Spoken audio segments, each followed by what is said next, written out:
नमस्कार। Astrology with Monika में आपका हार्दिक अभिनंदन है। आज हम चर्चा कर रहे हैं गणेश चतुर्थी के बारे में। देखिए, इन दिनों में जो चर्चा का विषय है वो है 19 सितंबर 2023 को जो गणेश चतुर्थी पड़ रही है। इस दिन हमें गणेश जी की स्थापना अपने घर में ज़रूर करनी चाहिए। उनकी एक मिट्टी की मूर्ति लाकर उसकी स्थापना अपने घर में करें और 10 दिन तक इसका अनुष्ठान हमने करना है। जिसका मुहूर्त है, आप देखिए सुबह का जो मुहूर्त है वो 19 सितंबर को ही पड़ रहा है।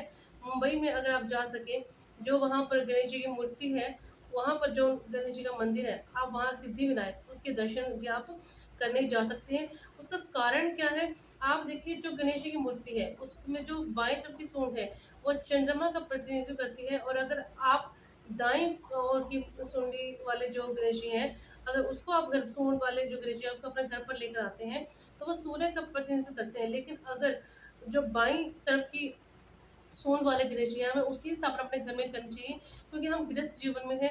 हमारे पास इतना समय नहीं कि हम शास्त्रीय विधि के साथ भगवान गणेश जी की ऐसे मंत्रों के साथ प्रतिदिन आराधना कर सकें। इसीलिए जो बाईं तरफ की सूंड वाले गणेश जी हैं, हमें उनकी प्रतिमा अपने घर में लानी चाहिए और पूर्ण विधि के साथ, पूरी श्रद्धा भाव के साथ हमें गणेश जी की आराधना करनी चाहिए। देखिए, कोई भी पूजा है, अर्चना है, वो तभी सफल होती है अगर उसमें श्रद्धा भाव निहित है। बिना श्रद्धा भाव के कोई भी पूजा अर्चना सफल नहीं हो सकती। इसीलिए गणेश चतुर्थी के दिन हमें पूर्ण श्रद्धा भाव के साथ एक मिट्टी की प्रतिमा जो गणेश जी की होती है उसे अपने घर में लेकर आना है, स्थापित करना है। अगर आप खुद नहीं कर सकते तो किसी ब्राह्मण को बुलाकर भी आप उसकी स्थापना कर सकते हैं। ये बहुत ही शुभदायक समय है भगवान गणेश जी की आराधना करने के लिए।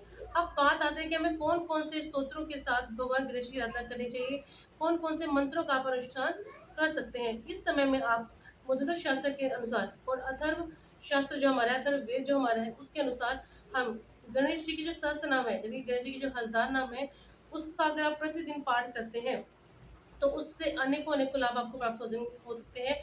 विद्यार्थी जो है उन्हें विद्या का लाभ होगा, धनार्थी को धन का, अगर किसी प्रकार कोई ऋण है तो आपको उससे भी मुक्ति मिल जाएगी। इस प्रकार गणेश शास्त्र का पाठ भी इन दिनों में, ये जो 12 दिन है, यानी कि जब अनंत चतुर्दशी है उस समय तक आप इसका पाठ करें।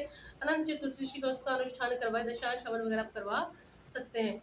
अब और कौन से स्तोत्र हैं जिसके द्वारा हम भगवान गणेश जी की आराधना कर सकते हैं, अब इसके बारे में हम चर्चा करते हैं। इसके अलावा आप भगवान गणेश जी का जो गणपति संतान गणपति स्तोत्र आता है, गणेश अथर्व शीर्षम आता है। अगर आप गणेश अथर्व शीर्षम का पाठ करते हैं तो प्रतिदिन आपको संख्या 100 या 120 रखनी है, ताकि इन 12 दिनों में आप 1200 संख्या पूरी कर सकें। उसके बाद अनंत चतुर्दशी को एक हवन यजन आप कर सकते हैं, ताकि ये जो आपने अनुष्ठान किया ये सफल हो।